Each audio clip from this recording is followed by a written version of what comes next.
পুণ্যস্য পুণ্যমাদায় পুণ্যমেব অবশিষ্যতে। বসুদেব সুতং দেবং কংস চাণূরমর্দনম দেবকী পরমানন্দ বন্দে কৃষ্ণ জগদ্গুরু। ওম তৎসৎ ওম তৎসৎ ওম তৎসৎ। ওম শ্রী পরমাত্মা নমঃ। ওম শ্রী পরমাত্মা নমঃ। ওম শ্রী পরমাত্মা নমঃ। ওম নমো ভগবতে বাসুদেবায় নমঃ। ওম নমো ভগবতে বাসুদেবায় নমঃ।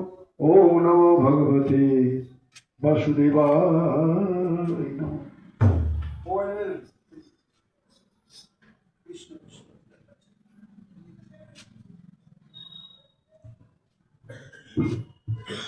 জয় জয় জয় গুরু জয় রাধেশ্যাম।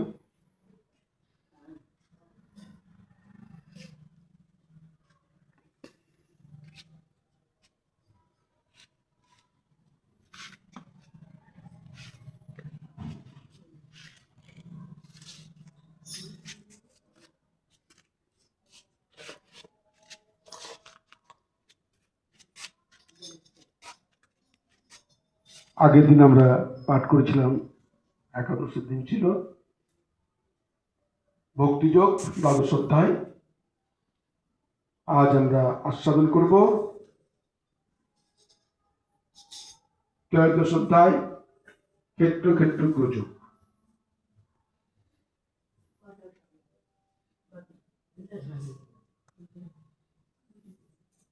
ক্ষেত্র ক্ষেত্রজ্ঞ যোগ।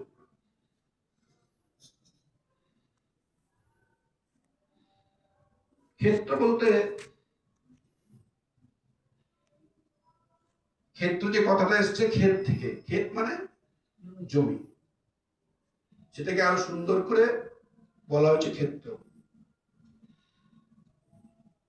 আমরা জমিতে কি করি? চাষবাস করি। যখন যে সিজন আসে, সময় আসে, সেই সময় অনুযায়ী আমরা বীজ বপন করি এবং ঠিক মতো সেবা শুশ্রূষা করে সার, কীটনাশক, তারপর তার যে নিড়ানি ইত্যাদি সঠিকভাবে পরিষেবা দিয়ে সেখান থেকে আমরা ভালো ভালো ফসলগুলো তুলি।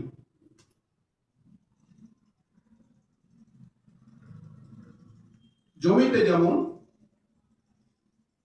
ফসল বা বীজ বপন করতে গেলে পরে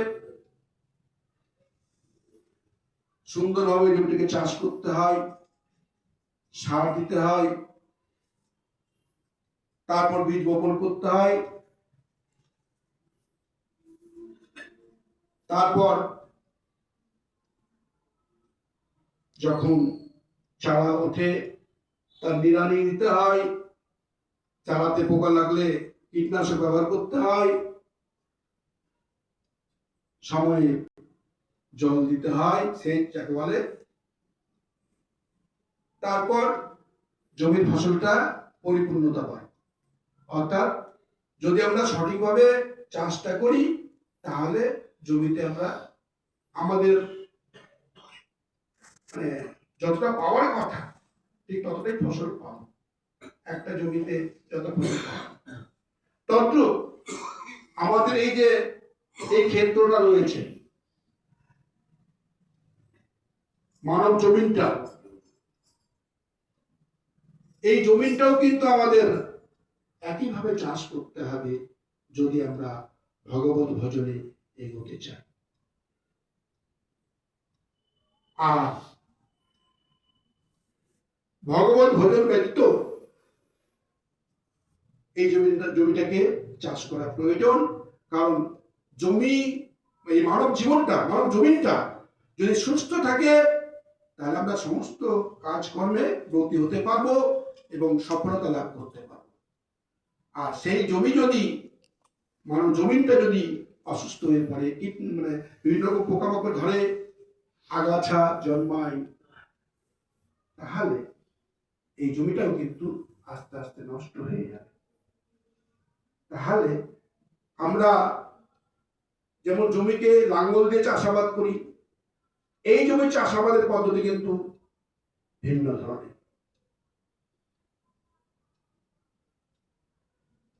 শিশু বয়সে পিতামাতা বা অভিভাবক অভিভাবিকাবৃন্দ তথা গুরুজনেরা আমাদের এই মানব জমিনের সেবা শুশ্রূষার পদ্ধতি অনেক দেখিয়েছেন, সেগুলো আমরা অনুকরণ করি।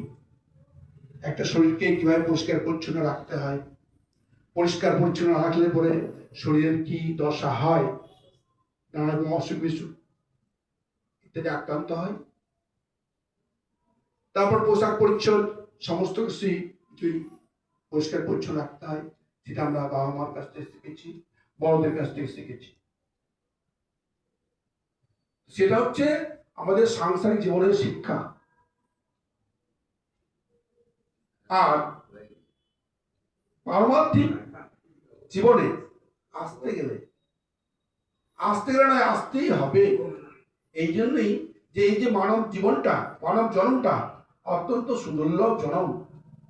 প্রায় প্রতিদিন এই কথা বলা হয়। এই জীবনের সফলতা আনতে গেলে পরে একমাত্র গোবিন্দ ভজনা ছাড়া উপায় নাই।